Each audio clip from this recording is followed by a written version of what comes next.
সহজে করতে দেওয়া যাবে না। তাতে লক্ষ যুবকের বুকে তাজা দিতে রক্ত দিতে হলেও আমরা দিতে রাজি আছি, রাজি না রাজি নয়।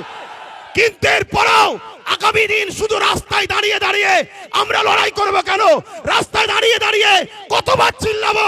তাই আগামী দিন সেন্টার হোক, রাজ্য হোক, সব জায়গাতেই আমাদের পক্ষে উপযুক্ত পায়া দাঁড় করিয়ে রাখা দরকার আছে না নয়? আছে না নয়? অঙ্গীকার করছেন তো নাকি? অঙ্গীকার তো নাকি? আল্লাহকে সাক্ষী রেখে হাত তুলে বলেন, মুনাফিকি নয়, আল্লাহকে সাক্ষী রেখে বলেন। আজকে বড় দুঃখ, আজকে বড় আফসোস, একটা কেউ আমাদের বলার নেই। ওয়াকাবলে বলবে কে? আমাদের কেউ নেই। লড়াই কিন্তু শেষ থেকে ছাড়তে হবে। কেন বারবার হয়েছে, কাউকে খেতে দিলে সে শুতে চাইছে।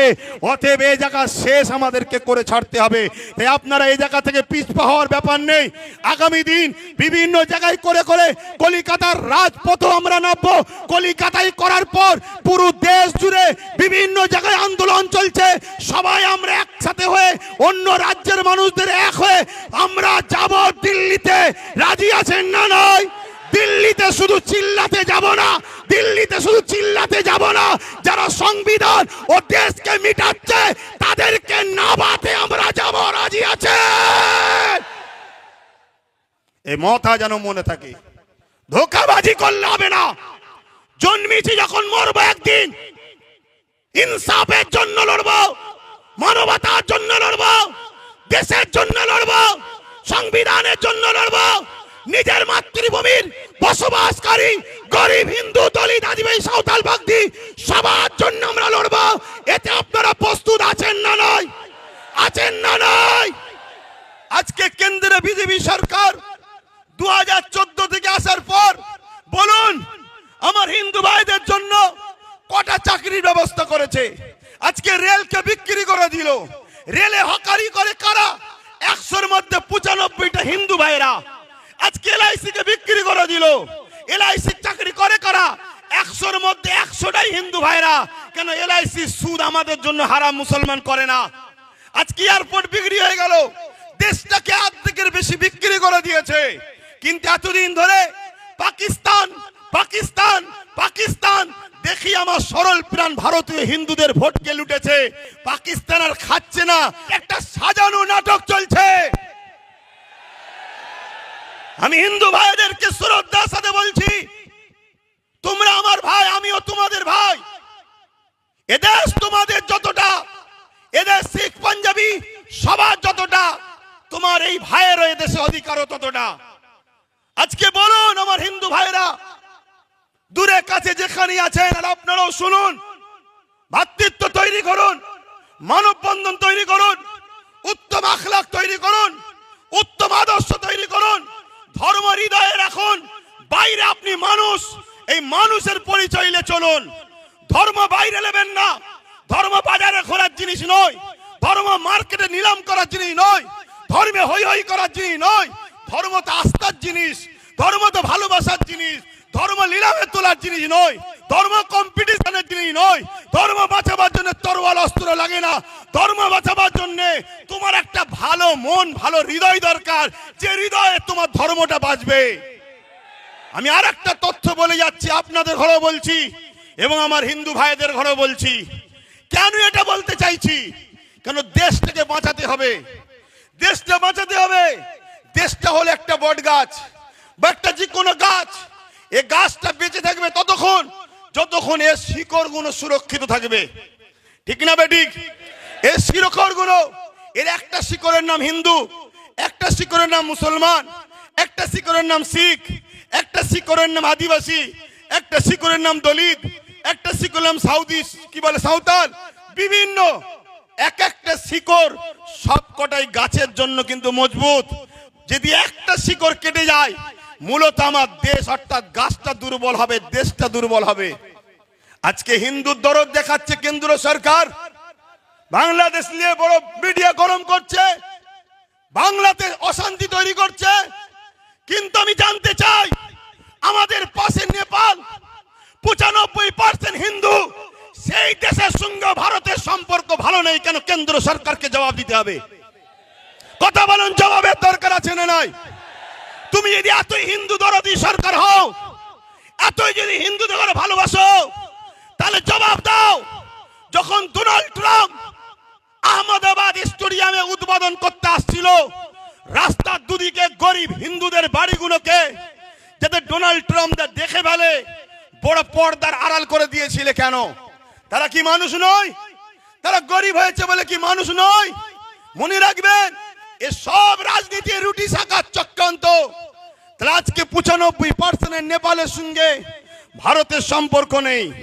ভারতের প্রতিবেশী চতুর্দিকের দেশগুলোর খবর নেন, সবার সঙ্গে সম্পর্ক খারাপ ছিল। যদিও বা বাংলাদেশের সঙ্গে সম্পর্ক, এই অপদার্থ সরকার আসার পরে ওই বাংলাদেশের সঙ্গে সম্পর্কটা আমাদের খারাপ হয়ে গেছে। খুব ঠান্ডা মাথায় শুনুন, এই দেশে পৃথিবীর বুকে বড় বড় দেশ সব নেই, আর সব টুকরো টুকরো হয়ে গেছে। বড় বড় দেশ নাই, সব টুকরো টুকরো হয়ে গেছে।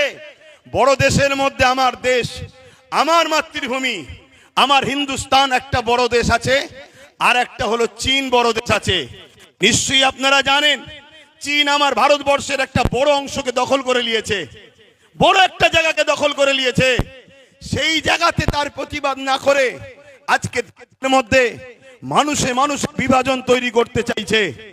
মনে রাখবেন, তাহলে কিছু সমস্যা এই করিস তোরা, আমার বেলাতেই সব সমস্যা হয়। কি হলো?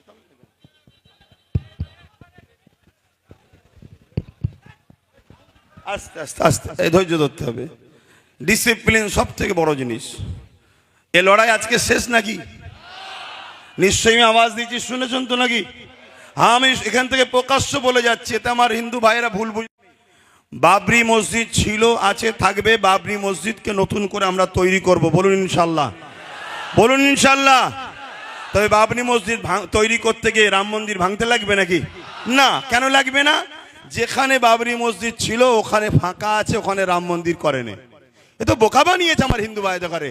শ্রদ্ধার সাথে বলছি ভাই, দুশ্মনের নজরে আমায় দেখুনি কেন? আমি ফ্রিডম ফাইটার পীর আবু বকর সিদ্দিকীর চতুর্থ প্রজন্ম, যিনি গান্ধী বাবুর সাথে, কি বলে, আশফাকুল্লাহ খানের সাথে, নেতাজির সাথে, ঈশ্বরচন্দ্র বিদ্যাসাগর, রবীন্দ্রনাথ টেগরের সাথে এক পিরিয়ডে বসে ব্রিটিশ তাড়াবার জন্য যারা লড়াই করেছিল, সেই পরিবারের সন্তান আমি। মনে রাখবেন আমি কি কথা বলছিলাম? এই সব বিছখানে ডিস্টার্ব হয়ে গেলে। হ্যাঁ, কি কথা বলছিলাম? হ্যাঁ, চীন চাইছে ভারতকে টুকরো টুকরো করার। এদিকে পাকিস্তানও আছে, এও চাইছে ভারতকে, বলুন, টুকরো টুকরো করার। আর সেই টুকরো টুকরো করার ফাঁদে বা ইচ্ছা করে আমার কেন্দ্র সরকার কিন্তু সেই রাস্তায় নিয়ে যাচ্ছে দেশকে। আমাদের মধ্যে ঐক্য না তৈরি করে, আমাদের মধ্যে ভ্রাতৃত্ব না তৈরি করে, আমাদের মধ্যে মিল বন্ধন না তৈরি করে, শুধু একটাই আওয়াজ তুলছে, যেটা আমার বাইজিদ আমিন ভাই বলছিল, পুরো দেশ জুড়ে হিন্দু খাতরে মে হ্যায়। আগামী 30-এ, আগামী 40-এ মুসলমান এই হয়ে যাবে, মুসলমান ওই হয়ে যাবে, হিন্দু থাকতে পারবে না, এ থাকতে পারবে না। শুধু বলছে হিন্দু খাতরে মে হ্যায়।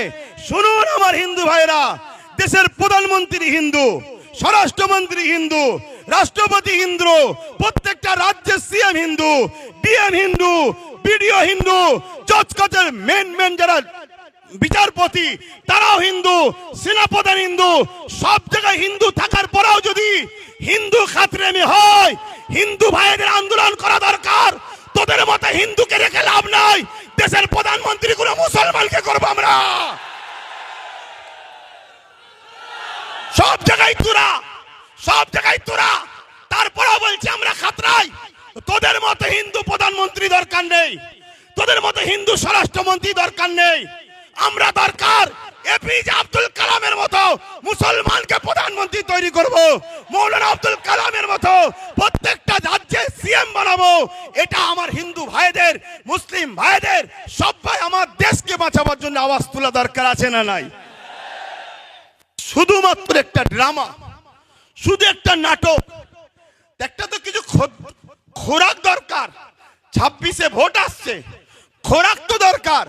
সেই খোরাকের নতুন খোরাক কি না? ওয়াকফকে আমি 2024 ওয়াকফ অ্যাক্ট সংশোধন করব। কি জন্যে করবেন না, মুসলমানরা বড় বিপদে আছে, ওদের ওয়াকফে বড় সমস্যা হচ্ছে। আপনি ঠিক বলেছেন, এই পর্যন্ত শুনছেন তো, এ পর্যন্ত আপনি ঠিক বলেছেন, কিন্তু আপনার ঠিক কথার মধ্যে নিয়তটা কিন্তু ভালো নাই। আপনার নিয়ত ভালো নাই। আপনার নিয়ত কি? ওয়াকফ সংরক্ষণের নামে পীর আব্বাস আলী গোরাচাঁদ রহমাহুল্লাহ হুজুর, যিনি এখানে লুহা তারেতে, লুহা বেড়াতে, জানেন না, চাপা ফুল ফুটিয়েছিলেন, তাই এটা চাপা তলা। কথা বুঝে আসছে? সেই পীর বেড়া চাপা, বেড়া চাপা মানে বেড়ার ওপরে চাপা ফুল, বেড়া চাপা। সেই পীর আব্বাস আলী গোরাচাঁদ রহমাহুল্লাহ, তিনার 900 বিঘের ওপরে জায়গা ছিল। 77 বছর ধরে যত হুকুমত আমার পশ্চিম বাংলায় এসেছে, দুঃখ নেবেন না, সত্যটাকে একটু জানুন, তারপরে পছন্দ হয় নেবেন, না পছন্দ হয় না নেবেন। কিন্তু শোনার আগেই কেন খেপে যাচ্ছেন? 900 বিঘে জায়গাকে 77 বছর ধরে একটু একটু খেতে খেতে আজকে সেই জায়গাটা দাঁড়িয়েছে মাত্র 92 শতক। কত বিঘে জায়গা বলবেন তো? 900 বিঘে। 900 বিঘে জায়গা। আমার রাজ্যের হিসাব দিচ্ছি, তাহলে বুঝবেন কেন্দ্র হঠাৎ করে বিল কেন করতে চাইছে। সেটা দাঁড়িয়েছে কত? 900 বিঘেটা দাঁড়িয়েছে 92 শতক, কিছু কম 3 বিঘে। কথা বুঝলেন? 900 বিঘের থেকে বেঁচে আছে কিছু কম 3 বিঘে। এখন মোদি বাবু হঠাৎ করে ভাবছে ওই 3 বিঘেটা তোরা খেতে পারবি না, এটা আমি খাবো, এজন্য বিল বানাতে চাইছে। যদি মুসলিমেরই সংরক্ষণ দরকার, তাহলে হাজার লক্ষ বিঘে হিন্দু ভাইদের দেওবত্ত সম্পত্তি আছে, সেই দেওবত্ত সম্পত্তি থেকে হিন্দু ভাইদের বিকাশ করুন, হিন্দু ভাইদের শিক্ষার ব্যবস্থা করুন, হিন্দু ভাইদের রুজি রুটি থাকার ব্যবস্থা করুন। আদিবাসী ভাইদের জল জঙ্গলের সম্পদ কর্পোরেশনরা লুটে লুটে বড় বড় বিল্ডিং তৈরি করে ফেলছে। আপনি যদি উপযুক্ত প্রধানমন্ত্রী হন, দেশকে যদি ভালোবাসেন, দেশবাসী সবকা সাথ সবকা বিকাশ যদি চান, তাহলে জল জঙ্গলের দখলকৃত সম্পদকে উদ্ধার করে আদিবাসী ভাইদের শিক্ষা, স্বাস্থ্য, রুজি রুটি, কর্মসংস্থান মূল সুরাতের দিকে টেনে নিয়ে আসুন। না, উনি শুধু মুসলমানদের দরদি হয়েছে। শুনছেন তো নাকি? এদিকে বলছে হিন্দু খাতরে মে হয়, আর প্রধানমন্ত্রী বলছে মুসলমানদের আমি উপকার করব। এই নাটক বুঝতে বাকি নয়। উনি এই বিলটা তৈরি করে পুরো দেশের 27 লক্ষ বিঘে সম্পদ, অঙ্কটা মনে রাখবেন, পুরো দেশ জুড়ে 27 লক্ষ বিঘে সম্পদ আছে। এই 27 লক্ষ বিঘে সম্পদকে পুরো গভর্নমেন্ট হাত করতে চাইছে। অর্থাৎ কেরলে 1400 বছরের একটা মসজিদ আছে, বাদশা চিরামন, যে বাদশা একদিন আকাশের দিকে তাকিয়ে দেখে পূর্ণিমার চাঁদ দুটুকরো হচ্ছে। এই দৃশ্যটা দেখে বাদশা চিরামন, হিন্দু ঘরের সন্তান, তার মনের মধ্যে তারিখটা রয়ে গেল। একদিন হযরতে মালিক রহমাহুল্লাহ এমন করে কেরলে এসেছিল বিজনেসের জন্য। বাদশা চেয়ারম্যান মাওলানা হযরতে আব্দুল মালিক হুজুরকে জিজ্ঞাসা করলেন যে এই দিন চাঁদ দুটুকরো হয়েছিল, আপনারা তো আসমানি কিতাবের খবর রাখেন, বলতে পারবেন কি হয়েছে? হযরত আব্দুল মালিক বললেন, এক জাদুকর আমার লিডার, আমাদের প্রফেট, মনুষ্য জাতির সর্দার নবী প্রফেট মুহাম্মদ সাল্লাল্লাহু আলাইহি ওয়াসাল্লামকে কিছু মুজিজা দেখতে চেয়েছিল আসমানে, তাই আঙ্গুলের ইশারা করেছিল, চাঁদটা দুটুকরো হয়ে গিয়েছিল। এই কথাটা শোনার সাথে সাথে রাজা চেয়ারম্যান এই কেরল থেকে মক্কার জমিনে গিয়ে হযরত প্রফেট মুহাম্মদ সাল্লাল্লাহু আলাইহি ওয়াসাল্লামের হাতে হাত দিয়ে আখেরি মেসেঞ্জার আখেরি আওতার, আখেরি পথ প্রদর্শক, আখেরি পপেট হিসাবে তিনাকে মেনে নিয়ে ইমানের কালিমা পড়ে ইসলাম ধর্ম কবুল করেছিল। সেই পপেটের অনুসরণ করে রাজা চিরামান কেরলে একটা মসজিদ তৈরি করেছে, যে মসজিদের বয়স 1400 বছর।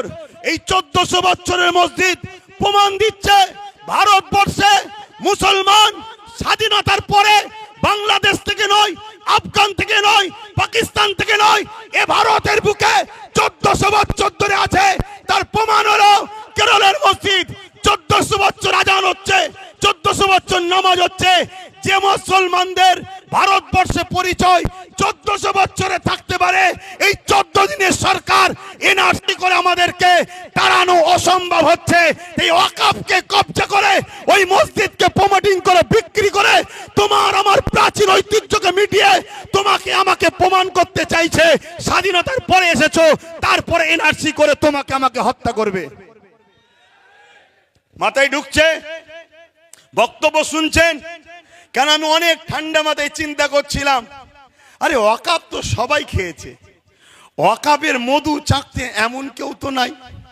ওয়াকফের মধু সবাই চেকেছে, আর এই চাকার জন্য সব থেকে বড় দোষী আমরা। আমরা যদি ঘরের দরজা খুলে আর সোনা দানা বাইরে বার করে ঘুমোই, চোরের কাজ তো ভাই চুরি করবে। তা আমরা সারা জীবন একে বাপ বললাম, ওকে বাপ বললাম, তাকে বাপ বললাম, সবাইকে মাথায় তুলে দিলাম। যেই উঠেছে সেই আমাদের ওয়াকফকে চেকেছে। তো হঠাৎ করে ইনি বিল পাস করতে চাইলো কেন? এই প্রশ্নটা আমার মাথায় খটকা দিয়েছে। আমি রিসার্চ, আমার ক্ষুদ্র জ্ঞানে চিন্তা ভাবনা করে আমি যেটা দেখলাম, একটা মসজিদ আছে 1300 বছর বয়স গুজরাটে। এভাবে ভারতবর্ষ জুড়ে হাজার হাজার বছর ধরে ঐতিহ্যের মসজিদ, কবরস্থান, মাদ্রাসা, খানকা, দরগা প্রমাণ দিচ্ছে এ ভারতবর্ষে মুসলমান হাজার হাজার বছর ধরে আছে। স্বাধীনতার লড়াইতে 95,000 কম বেশি মানুষ দেশের জন্য জীবন দিয়েছে প্রথম কাতারে। তার মধ্যে 63,000-এরও বেশি মুসলমানের জীবন কোরবান হয়েছে দেশের জন্য। তাই ব্রিটিশ চলে গেছে।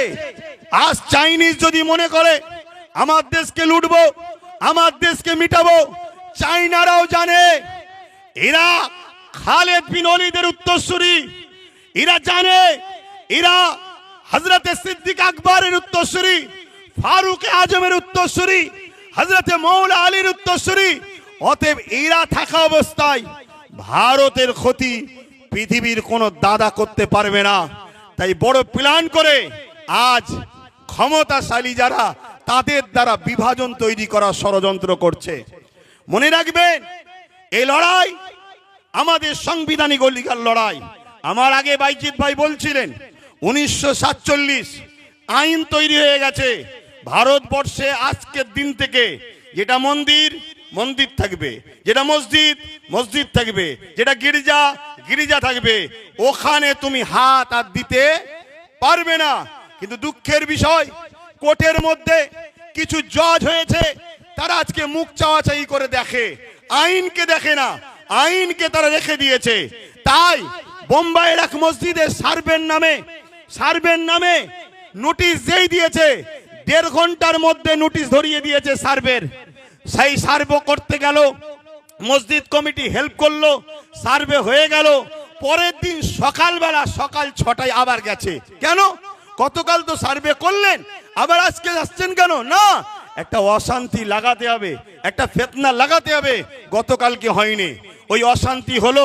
সেই অশান্তিতে প্রশাসনের গুলিতে 5টা নিরীহ ভারতীয় জীবন চলে গেল। তার মধ্যে 17 বছরের একজন যুবক, সে গরিব, খেলনা বিক্রি করছিল, তার বুকে যে গুলি লাগলো সেও মারা গেল। এটা হলো আজকের ডিজিটাল ইন্ডিয়া আমার মোদি সাহেবের। আজকে মনে রাখবেন, এই চক্রান্ত পুরো দেশ জুড়ে করছে। এর পিছনে কিন্তু আমাদেরও অন্যায় আছে না নাই? কথা বলুন। কেন 77 বছর ধরে যখন টুকটুক করে খাচ্ছিল, তখন আমরা চুপ করেছিলাম। আজকে পুরো লিকে লিয়ে খাওয়ার চেষ্টা করছে। সমাজের বুকে একটা মিডিয়া মাধ্যমে প্রচার হচ্ছে। কিরকম মিথ্যা প্রচার একদল মিডিয়া করছে দেখুন। কি প্রচার করছে? 1995 একটা আইন হয়েছিল, সেই আইনে নাকি আছে মুসলমান 4-5 জন যেখানে দাঁড়াবে দাঁড়িয়ে বলবে এটা আমার, সেটা ওয়াকফ হয়ে যাবে। শুনছেন? আচ্ছা, এটা কখনো হয়? এটা কখনো হয়? এভাবে সমাজের মধ্যে বিভাজন তৈরি করছে। আরেকটা কথা মনে রাখবেন, আমার ভারতবর্ষের 140 কোটি মানুষের মধ্যে 100 কোটি মানুষ হলো অশিক্ষিত, তাদের পেটে বিদ্যা নেই। এ বিদ্যা দেওয়া হয়নি ইচ্ছা করে, তাদেরকে ইতিহাস পড়ানো হয়নি। তাদেরকে যদি ইতিহাস পড়ানো হতো তাহলে তারা বাবর, আকবর, হুমায়ুন এ দেশের জন্য কি করেছে সেটা জানতে পারত। অবশ্যই বাবর, আকবরের সাথে আমার কোনো সম্পর্ক নেই, কেন তারা ছিল রাজনীতির নেতা, আমরা ধর্মগুরুর লাইনের মানুষ। তাই বলে যায় তারা মিথ্যা প্রচার করছে বাবর, আকবর, হুমায়ুন নাকি মন্দির ভেঙে মসজিদ তৈরি করেছে। আরে শিক্ষা অর্জন করুন, জানুন, না জানলে জেনে নিন। যেখানে অন্য কারো সাধারণ জায়গা থাকবে, মন্দির তো অনেক দূরের কথা, সাধারণের একটা জায়গা আছে, ওই জায়গাকে কেউ যদি জোর করে মসজিদ করে ওইখানে নামাজ হবে না। কেন? জোর করে ধর্ম হয় না, জোর করে গুন্ডাগিরি হয়। ধর্ম আর গুন্ডাগিরি দুজনে একে অপরে কখনো এক হতে পারে না। কিন্তু আজকে এইভাবে আমার দেশের একটা সমাজকে ভুল বুঝিয়ে দেশের মানুষের মধ্যে বিভাজন লাগিয়ে দিল। এটাই হলো আজকে কেন্দ্র সরকারের একটা ষড়যন্ত্র। এর বিরুদ্ধে আমাদের সংগ্রাম সোচ্চার হওয়া দরকার আছে না নাই? তাহলে ওয়াকফ বাঁচাবার জন্য লড়াইয়ের দরকার আছে না নাই? হাত তুলে বলুন, লড়াইয়ের দরকার আছে না নাই? একদিকে যেমন ওয়াকফ বাঁচবে, অপরদিকে সংবিধানের ঐতিহ্যটাও বাঁচবে। হাত লম্বা করে তুলুন, দরকার আছে না নাই? এই একটা মিটিং করে দিলেই কি হয়ে যাবে? কথা বলুন, একটা মিটিং করে দিলেই হয়ে যাবে? এই বাঁচাবার পন্থা আছে, হাত নামান, বাঁচাবার পন্থা আছে। যেভাবে আমরা আন্দোলন করছি গণতান্ত্রিক প্রক্রিয়ায়, এই আন্দোলনকে আরো বাড়াতে হবে। কি বাড়াতে হবে না হবে না? এইটা প্রতিটা জায়গায় করে করে আমার ভাই বলছিলেন যে আব্বাস সিদ্দিকী ভাই, অনেকে বলছে যে এত দেরিতে নামলো কেন? না বন্ধু, যখন তুমি কিছু জানতে না ঘুমোচ্ছিলে তখন ওয়াকফ সিগনেচার হয়েছিল, ভোটাভুটি হয়েছিল। সেই সময় কোনো দাদা, কোন মুফতি মাওলানা কেউ নিজের বাড়ি ক্যাম্প তৈরি করে মানুষের ফরমে সই করায় না, সেটা আব্বাস সিদ্দিকী করেছিল। শুনে রাখো, তাতে ভোটাভুটি সিস্টেমে 50 লক্ষ লোকের স্বাক্ষর চেয়েছিল, সেটা 3.5 কোটির উপরে লোকের স্বাক্ষর হয়েছিল। সেটা আমি আমার বাড়িতে ক্যাম্প তৈরি করে মানুষকে দাওয়াত দিয়ে খাইয়ে সই করিয়েছিলাম যে ওয়াকফের বিরুদ্ধে সই করো, যে আমরা ওয়াকফ বিল চাই না, আমাদের যেটা আছে সেটাই থাক। বুঝে আসছে? দ্বিতীয় নম্বর কথা শোনো, আজকে এইখানেই শুধু শেষ করে দিলে হবে না, প্রতিটা জায়গায় করে করে, প্রতিটা জায়গায় আন্দোলন করে করে আমাদেরকে পশ্চিম বাংলার রাজধানী কলকাতায় যেতে হবে। প্রয়োজন হলে আমরা ব্রিগেড যাব। আপনারা প্রস্তুত আছেন? হাত তুলে বলুন, প্রস্তুত আছেন? প্রস্তুত আছেন? হাত নামান। ওই কে কে আসবে প্রশ্ন করবেন না, কে কে আসবে প্রশ্ন করবেন না। আমি একা থাকবো, সঙ্গে আওলাদে আল্লামা থাকলে অসুবিধা আছে আপনাদের? হাত তুলে বলুন, অসুবিধা আছে? কেন? আমরা জানি ইতিহাসের পাতা সাক্ষী দিচ্ছে, যতবার আমরা লড়াই করেছি, সংগ্রাম করেছি, সংখ্যা বেশি হলে আমরা জিতিনি, আমরা সংখ্যা কমে জিতেছি। সংখ্যা বেশি হবে আর তার মধ্যে যদি মুনাফেক ঢুকে যায় তাহলে আমাদের হার কিন্তু অনিবার্য, হারতেই হবে। কেন? মুনাফেক তোমার ঘরের ঘাঁটি টাটি প্ল্যান সব জানিয়ে দেবে। কেন? আমরা তো দেখছি ঠিক এমনই জিনিস হচ্ছে। কটায় আজান হবে? টাইম আছে? তার টাইম আছে, 5 মিনিট বলবো। একটু সবাই সাক্ষী দেন, কেন কাজ কাম ছেড়ে এসেছে। 5 মিনিট, হ্যাঁ, একটু মন দিয়ে শোনেন। আমরা তো দেখছি সেই প্রবাদ বাক্য আছে না, পাড়ায় চোর পড়েছে, সবাই বেরিয়ে পড়েছে, চোর ধরো, চোর ধরো, চোর ধরো। আর চোরও ওই বিষখানে ঢুকে বলছে চোর ধরো, চোর ধরো, চোর ধরো, বলছে না? বলে না? আরে কলকাতায় ভিআইপি জায়গা ওয়াকফের, রাজ্য সরকারের আজকে আমলা বলেন, নেতা লিডার বলেন, তারা সব দখল করে বসে আছে। তারা আবার ময়া কাঁদা নেবে, কাঁদছে মুসলমান, চিন্তা করুনি, আমরা তোমাদের ওয়াকফ বাঁচিয়ে দেবো। আচ্ছা বলুন, এটা কি ধোঁকা নয়? কথা বলেন, ধোঁকা না? ধোঁকা নয়। কেন? আমরা নাম ধরে বলতে পারি, কালীঘাটে টিপু সুলতানের সন্তানের মাজার রয়েছে, তার কবরের ওপরে দোকান হয়ে গেছে, ওটা ওয়াকাফের জায়গা। আমি বললাম না আপনাদের পীর গোড়াচাঁদ আব্বাসী হুজুরের 900 বিঘে জায়গা আজকে হয়ে দাঁড়িয়েছে কত, 92 শতক। এই লড়াইটা করতে হবে, কিন্তু এই লড়াই কোন গাদ্দার মুনাফিককে নিয়ে নয়। এই লড়াই আমরা সংগঠিত হব, প্রকৃত যারা সংবিধানকে ভালোবাসে, প্রকৃত যারা ইমানদার, আমরা সংগঠিত হয়ে এই লড়াই শুরু করেছি। ইনশাআল্লাহ এই লড়াইয়ের শেষ ইনশাআল্লাহ আমরা করেই দেখাবো, বলুন ইনশাআল্লাহ। আর একটা ছোট্ট নমুনা দিয়ে যাচ্ছি, এই নদী পার হলেই উপারে চুচুড়ায় একটা মসজিদ আছে, মাদ্রাসা আছে 1000 বছরের, যারা আজকের বাজার 10-20 হাজার কোটি টাকা, সেই সম্পদে তালা মেরে দিয়েছিল আজকের যিনি সরকার রয়েছে কেন্দ্রে, এই রাজ্যে তালা মেরে দিয়েছিল। অনেকে আন্দোলন করেছে, খুলতে পারেনি, অনেকে আন্দোলন করেছে, খুলতে পারেনি। মাত্র 12 থেকে 15 হাজার যুবক নিয়ে আহলে সুন্নাত ওয়াল জামাত আন্দোলন করেছিল, তালা খুলে আসর মাগরিবের নামাজ পড়ে সেখান থেকে এসেছিলাম আমরা। কারণ ইমানদার কখনো হুকুমতকে ভয় করে না, ইমানদার সৃষ্টিকর্তাকে ভয় করে, ইমানদার বোমকে ভয় করে না, কামানকে ভয় করে না, বন্দুককে ভয় করে না, শাসকের রক্তচক্ষুকে ভয় করে না। ইমানদারের হৃদয়ে আল্লাহর ভয় রয়েছে। তাই যখন আমরা 4টে পর্যন্ত পারমিশন ছিল, 4টে পার হচ্ছে, আমরা দাবি রেখেছি নামাজ পড়বো, তারপরে ঘরে যাব, আর নাই খাটিয়া করে যাব। তখন র‍্যাব না বাজছে, র‍্যাব ভয় দেখাচ্ছে, র‍্যাব না বাজছে। আমি মাইকে বলেছিলাম আজ আমরা 14-15 হাজার র‍্যাব নিয়ে বিয়ে পিটবে, সংবিধান বিরোধী কাজ করবে, কাল থেকে যেখানে পাবো সেখানে আমরাও পিটিয়ে দেখিয়ে দেবো। এ দরকার আছে না নাই? আমরা কি এদেশে জন্ম হয়েছি শুধু লাঠি খাবার জন্য, মার খাবার জন্য, ভিক্ষা লিবার জন্য? আমরা সংবিধান বিরোধী কোনো কাজ করিনি, আগামীতেও করবো না, ঠিক না বেটি? তুমি আমার মসজিদে তালা মারবে, আমার মাদ্রাসায় তালা মারবে, আর আমি বলতে গেলে তুমি প্রশাসনের পাওয়ার দেখাচ্ছ। ওই প্রশাসন তোমাকে তো আমরা দিয়েছি। তাই আজকে সংখ্যা কম মেরে নেবে, কালকে বাংলা জুড়ে যেখানে পাবো প্রতিশোধ তুলে সংবিধানের হক আদায় করে দেখিয়ে দেবো। সংবিধান রাইট দিয়েছে না দেয়নি? কথা বলুন, দিয়েছে না দেয়নি? আব্বাস সিদ্দিকী ফালতু বকছে না, সংবিধান বলেছে কেউ যদি তোমার উপরে জুলুম করে রাইট আছে তুমি প্রতিশোধ নাও, রাইট। আর মনে রাখবেন ইসলাম জুলুম করাকে হারাম করেছে। ভাই বলছিল না ডিফেন্স করাকে ইসলাম জায়েজ করেছে। ডিফেন্স, আমাকে মারবে, আমার কবরস্থান, আরে কালকে তোমার আমার দাদুকে কবর দেবে না পুড়াবে, সেই অস্তিত্বের লড়াই চলছে। তো সংবিধান যখন তোমায় রাইট দিয়েছে তুমি লড়াই করবে না করবে না? কথা বলো, করবে না করবে না? কিন্তু এই লড়াইটা করবে কার সাথে? যারা বিগত 77 বছর যারা ওয়াকাফ খেয়েছিল, মসজিদকে লুটেছে, মাদ্রাসাকে লুটেছে, কবরস্থানকে লুটেছে, তাদেরকে পাশে করলে লড়াই করবে নাকি? এ কথা বলো। কারণ এই সমাজে 2 ধরনের ওয়াকাফ নিয়ে লড়াই হচ্ছে। একদল লড়াই করছিস ভাই, তুইও তো ওয়াকাফ খেয়েছিস রে, তুই তো যারা ওয়াকাফ খাই তার সঙ্গে তোকে দেখা গেছে, তুই আজকে চিল্লাচ্ছিস কেন?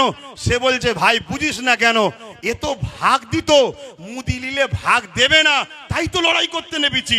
মুদি যদি ভাগ দেবে বলে এ কিসের লড়াই আবার? কথা বুঝছেন না, বোঝেন না?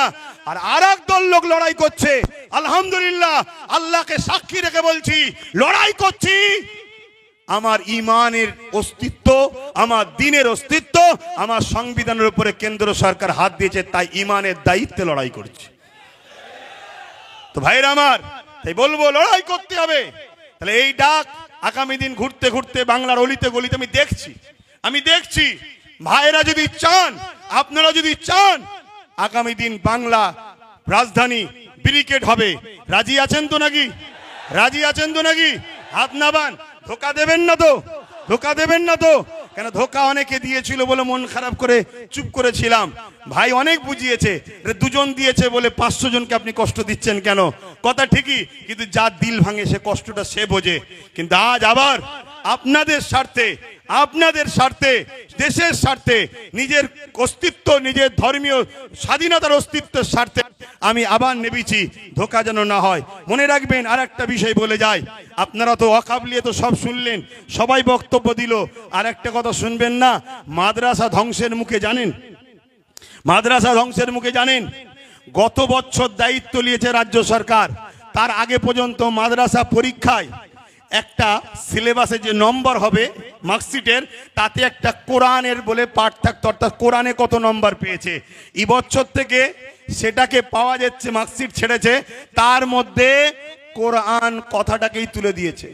যে বলেছিল কোরআন শেষ হয়ে যাবে, আজকে কোরআনটাকেই তুলে দিয়েছে। কথা শুনছেন না শোনেননি? আপনাদেরকে এই কথা শুনে কষ্ট হচ্ছে নাকি? অনেকে ভাবছে এই সময়ে মোদিকে বিরুদ্ধে লড়তে গেলে দিদিকে তো দরকার। আরে শুনুন শুনুন, ডাকাত ধরতে গেলে চোর সাথে লিয়া দরকার নেই। ডাকাত চোর দুটো একই ক্যাটাগরির রাস্তার লোক। এই ভুল বলছি নাকি? অতএব যদি তুমি মনে করো ইমানদার, তাহলে আমার কথা অ্যাকসেপ্ট হবে, আর যদি মনে হয় না, আমার কথা অ্যাকসেপ্ট নাও হতে পারে। আমি আবার বলে দিচ্ছি, পৃথিবীর কোন তাকত, পাওয়ার, শক্তির ওপরে মুখাপেক্ষী আব্বাস সিদ্দিকী নয়। আব্বাস সিদ্দিকী মহান সৃষ্টিকর্তার উপরে নির্ভর করে চলে।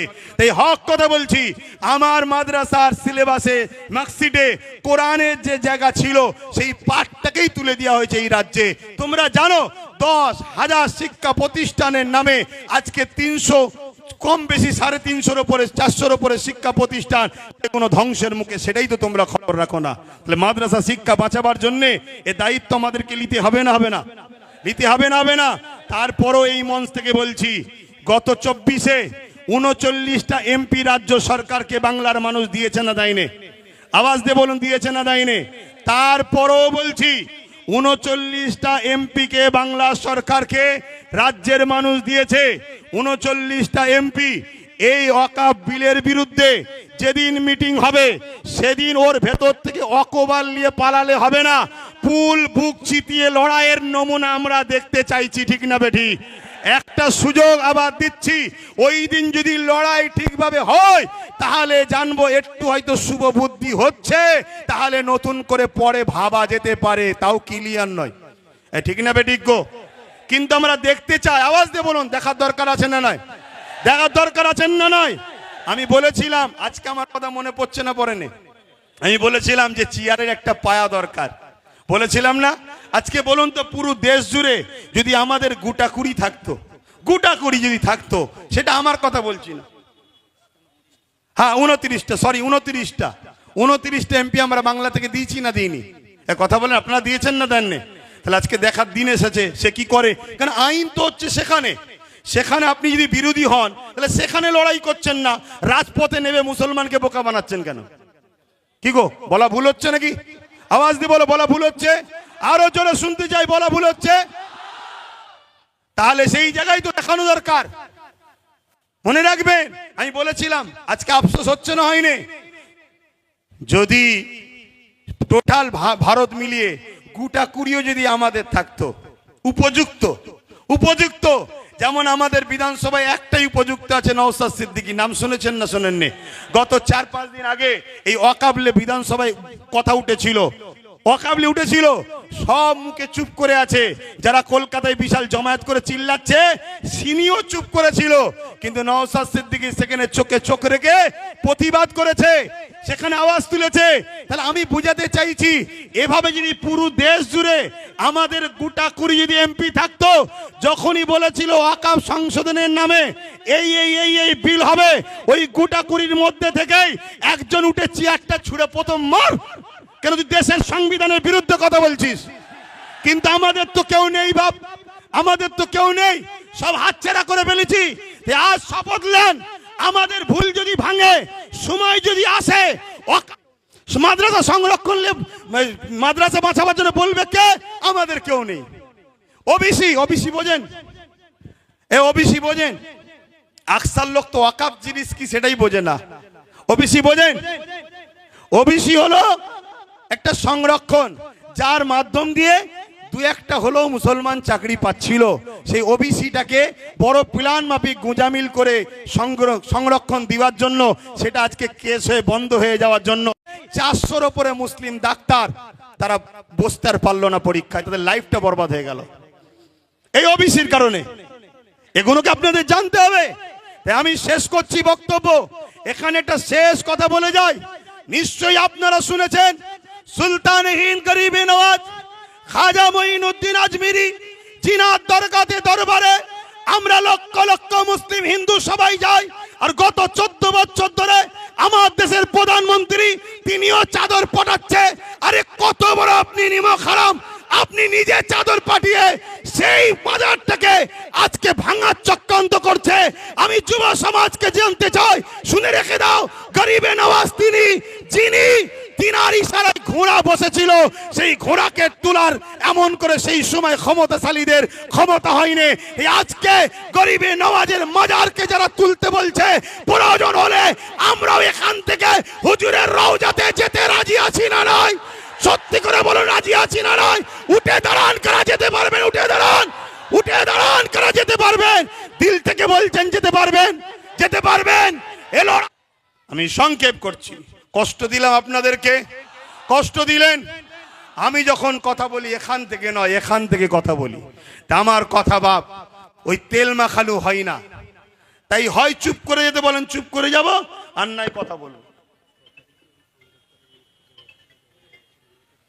হ্যাঁ, একটা মিস্টেক হয়েছে, যেটা 6 তারিখে বললাম, ডক্টর বাবা সাহেব আম্বেদকরের ওটা জন্মদিবস নয়, সরি, উনি ওই দিনে মৃত্যুবরণ করেছিল, সেটা পুরো দেশ জুড়ে স্মরণ করা হতো। কিন্তু এই ডিসেম্বর 6 তারিখে এটা রানিং এর মাথায় হয়ে গেছে, যার জন্য আমি দুঃখিত, ওটা মৃত্যু দিবস ছিল। তো যাক, আমি সংক্ষেপ করছি। আমরা এসেছি যখন, ছোট্ট করে একটু সৃষ্টিকর্তার কাছে হাত তুলব, আল্লাহুম্মা আমিন। আয় আল্লাহ, আজকে আমাদের এই ডাক, আমাদের এই লড়াই, আমাদের এই আলোচনা, আমার মাতৃভূমিকে বাঁচাবার জন্য আমাদের এই লড়াই, পাশাপাশি সংবিধান যে আমাদের ধর্মীয় অধিকার দিয়েছে, সে অধিকারকে যারা খর্ব করছে তাদের বিরুদ্ধে সংগ্রাম করার এই আমাদের লড়াই। আল্লাহ, এই ডাককে আপনি কবুল করুন, এই ঐক্যকে আপনি কবুল করুন। যারা আমাদের মধ্যে মুনাফিকি করছে তাদের হাত থেকে এই সমাজকে আপনি হেফাজত করুন। আমাদেরকে সংগঠিত হবার তৌফিক দিন। আলেম ওলামা, পীর মাশায়েখ এবং পাশাপাশি হিন্দু সমাজ, দলিত সমাজ, আদিবাসী সমাজ, তারাও তো মানুষ, সবার সৃষ্টি মালিক তো আপনি।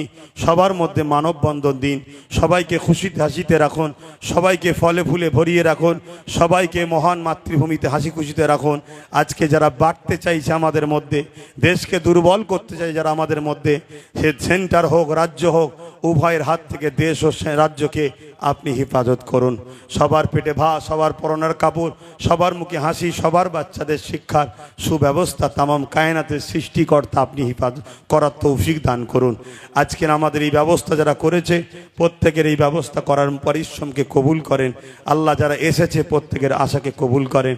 আগামী দিন আমরা যেন হকের পক্ষে, ন্যায়ের পক্ষে সংগঠিত হয়ে কলিকাতার রাজপথ, ওখান থেকে দিল্লি, আমার দেশের রাজধানী, সর্ব জায়গাতে আমরা যেন ইনসাফের জন্য, ন্যায়ের জন্য, গরিবের জন্য, দেশের জন্য, পাশাপাশি আমার দেশের যে সাংবিধানিক মৌলিক অধিকার, ধর্ম যার যার দেশ সবার, সেই আওয়াজ তুলে আমরা যেন নিজের ধর্মকেও পালন করে চলতে পারি। আমিন। লা ইলাহা ইল্লাল্লাহু মুহাম্মাদুর রাসূলুল্লাহ। যাবার আগে একটা স্লোগান হবে, সাথ দেবেন তো নাকি?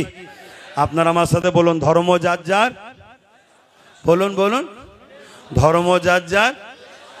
কেউ কেউ বলে ধর্ম যার যার, উৎসব সবার। এ ভণ্ডমের কথা, চিটিংবাজদের কথা মনে থাকবে। এটা চাইছে উভয়কে মুখোমুখি করব, থার্ড পার্টি একজন যে ঢিল ঝুলবে, উভয় মারপিট করে দেশকে শেষ করব। ধর্ম যার, উৎসব তার, সে তার পরিবার, বউ বাচ্চাদের উৎসব করবে, ঠিক না বেঠিক গো? ধর্ম যার যার, দেশ সবার।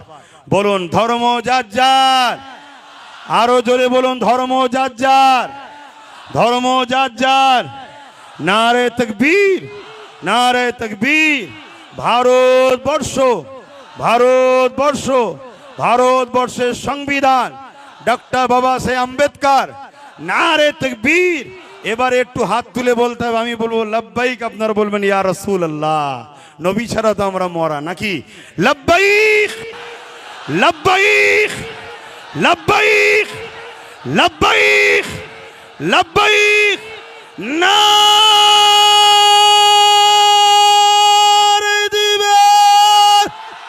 যে কোনো জায়গায় মুসিবতে পড়বেন এই স্লোগানটা রাখবেন, সব বালা কেটে যাবে। মনে থাকবে? আমার আলোচনা শুনে কেউ কষ্ট পেলেন? আমি এখান থেকে বলেছি, এখান থেকে নয়। আমার এখানে যা আছে এখানেও তাই আছে। কিছু মানুষের এখানে আলাদা এখানে আলাদা, সেই মানুষ থেকে দূরে থাকবেন। আমার ভালোবাসার মানুষ যদি হন একটু মাথায় রাখবেন। হাজারো লোক ডাকবে, আগে দেখুন ডাকছেটা কে, তার বিগত দিন কার সঙ্গে উঠা বসা কি করেছে তারা দেখুন। কথা শেষ। আপনারা আমাকে সালাম দেন। ওয়া আলাইকুম আসসালাম রহমতুল্লাহ বরকাতুহু। আমি সালাম দেবো, যাবেন। এসব বাড়ি আমার প্রতিবেশী ভাই, আমার হিন্দু সমাজের ভাইদের বাড়ি, তাই তো নাকি? কোনো রকম আপনাদের ব্যবহারে ইনারা যদি কষ্ট পায়, কোনো ক্ষতি যদি হয় যাতায়াতে, তাহলে কিন্তু এটা ধর্মের ক্ষতি আপনি করলেন। ধর্ম একে বলে প্রতিবেশীকে ভালোবাসা। প্রতিবেশী যদি অন্য ধর্মের হয় তারপরেও তাকে ভালোবাসা। ধর্ম কাকে বলে?